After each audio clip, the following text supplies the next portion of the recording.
भावाने इंस्टाग्रामवर फेमस होण्यासाठी काय करावं लागतं? स्वतःच्या आवाजात व्हिडिओ बनवावे लागतात, चांगल्या स्क्रिप्टेड व्हिडिओ बनवावे लागतात, स्क्रिप्टिंग करून वगैरे. किंवा नाही काहीच जमलं तर सूरज कुलीगत चव्हाणसारखं काहीतरी क्रिंज कंटेंट बनावं लागतं, तेव्हाच कुठे फेमस होऊ शकतो आपण. बरोबर ना? तुम्हाला पण असंच वाटत असेल. पण आज ज्या दीदीचे आपण व्हिडिओ बघणार आहे त्याच्यावरून तुमचा हा गोड गैरसमज कायमचा निघून जाईल आणि तुम्ही पण फक्त लिपसिंगच्या जोरावर 4 मिलियन फॉलोअर्स, दीदीसारखे 4 मिलियन फॉलोअर्स करू शकता. त्याच्याबद्दलच आपण आज ह्या व्हिडिओमध्ये बोलणार आहे की कसे स्वतःच्या दुसऱ्यांच्या आवाजावर फक्त लिपसिंग करून दीदीने 4 मिलियन फॉलोअर्स केलेत. मी इंस्टाग्राम फीड चेक केला दीदीचा, तर प्रत्येक व्हिडिओमध्ये फक्त आणि फक्त लिपसिंग आहे, बाकी काहीच नसतं. दुसऱ्यांच्या आवाजावरच लिपसिंग व्हिडिओ बनवलेले असतात. दीदीचा आवाज ऐकण्यासाठी एवढे फॉलोअर्स तरसत आहेत की दीदीने स्वतःच्या इंस्टाग्रामच्या अकाउंटवर एक प्रमोशनचा व्हिडिओ पिन करून ठेवला आहे की जिथं जाऊन लोक दीदीचा रिअल आवाज ऐकू शकतात. जर इंस्टाग्रामला पण कॉपीराईट स्ट्राईक येत असते ना यूट्यूबसारखी, तर दीदीला आत्ता 4 मिलियन फॉलोअर्सऐवजी 4 मिलियन वेळा कॉपीराईट स्ट्राईक पडली असते. चला तर बघूया एक व्हिडिओ दीदीच्या. आणि तसं रोस्ट करण्यासारखं तर काहीच नाही आहे त्याच्यामध्ये, पण एक माणसाची मेंटॅलिटी लक्षात येते त्याच्या व्हिडिओवर बघण्यावरून. तर चला लावा रे व्हिडिओ. आइए देखते हैं मजा आएगा. गल्लीतल्या बायांची भांडणं ह्याच्यासाठी लक्ष देऊन बघतो, कारण त्या भांडणातच कळतंय की कुणाचं लफडं कुणासोबत आहे. आणि आम्ही ह्याच्यासाठी बघत असतो तिथं आमच्याच घरचे भांडायला पुढे असतात. आजकालच्या पोरी क्रीम लावून गोरे होतात आणि चुकून जर काय पोरं काळं झालं की लगेच म्हणणार ए बापावर गेले ती.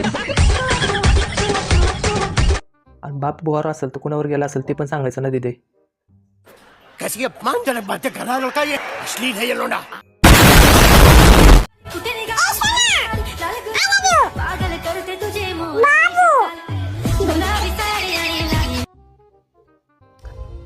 देखो देखो, दरिंदगी चेहरे से टपकती है. नंबर 1 का कमीना है. I love you too. आणि हे तुझ्यासाठी नव्हतं. Relax and take notes while I take totes of the marijuana smoke. Oh, you एकदम इन्होंने वक्त बदल दिया, जज्बात बदल दिए, जिंदगी बदल दी. एक वटपौर्णिमा जवळ येत आहे, लक्षात ठेवा. एकदम भारी साडी आणि भरपूर सोनं घालून जाऊ नका, नाहीतर बाकीच्या बायका म्हणतील देवा पुढच्या जन्मी मला हिचाच नवरा मिळू दे. दुसऱ्या बायकांनी कशाला म्हणायला पाहिजे? ती स्वतःच म्हणत असेल हा नवरा मला पुढच्या जन्मात नाही भेटायला पाहिजे. #Men's life.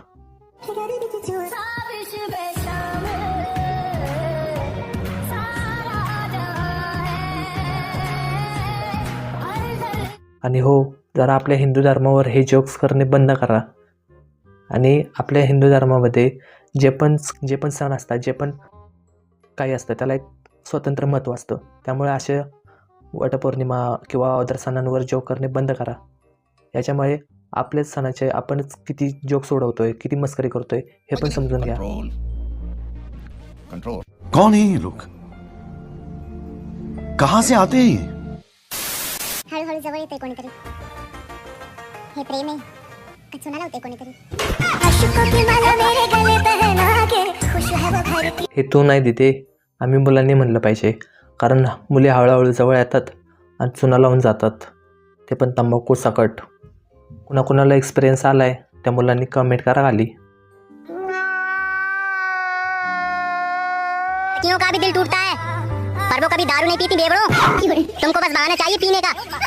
हाँ ते ठीक आहे दिदे, पण थम्सअपची बॉटल दाखवून दारूची बॉटलचा डायलॉग मारणं याला हिपोक्रेसी म्हणतात. हिपोक्रेसी की भी सीमा होती है. आणि राहिली गोष्ट दारू पिण्याची, तर आम्ही प्रत्येक छोट्या छोट्या गोष्टीमध्ये पण दारू पितो. फक्त ब्रेकअप झालाय म्हणूनच दारू पित नाही. आता सांगितलं असतं कुठं कुठं दारू पितो. आता सांगितलं तर मीच इथं एक्सपोज होईल, त्यामुळे राहू देत. समझ रहे हो ना.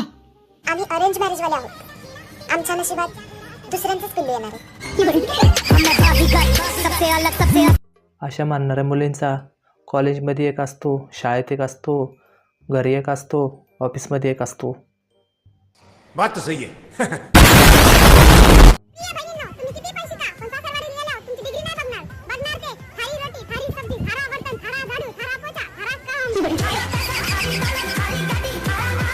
आणि ह्याच्या पुढचा सल्ला मी मुलांना देतो. मुलगी बघायला आल्यावर तुम्हाला नाही बघणार तू किती भारी दिसतो हे नाही बघणार.